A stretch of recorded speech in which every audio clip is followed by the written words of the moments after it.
啊，這個呢是高筋麵粉啊，我喜歡撈一點這個乖乖麵粉，spelt flour，點這個酵母，還有鹽巴，乾嘅材料先攪勻它們，有火卡下啲有橄欖油啦，最後材料微溫嘅水，攪勻它們。啊喂，嗱麵粉都吸到水咧，咁樣一劈咁樣咧就可以停啦。那個東西蓋住發酵。啊，我現在要讓它發酵15到30分鐘，時間差一點沒關係，冬天會耐啲啊。然後呢，就可以做這個折疊，我上次被狗教過的啊，咁啊手呢就沾點水。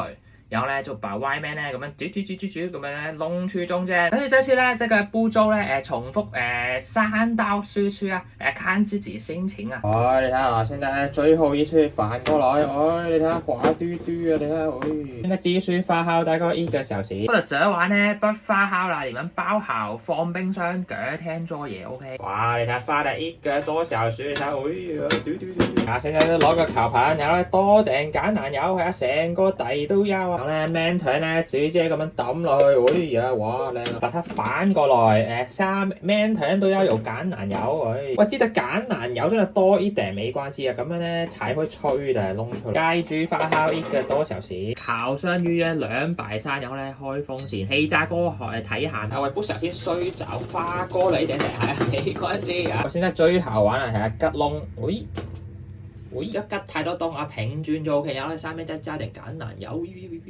最後材料靚海鹽，我先烤15分鐘看看。哇，很厲害，我烤了15分鐘，完美金黃色。那下一把它放去這個架度，哇，你們自己聽一下爆脆。哇，你睇下完美啊，正宗吃法，點橄欖油沒錯啊。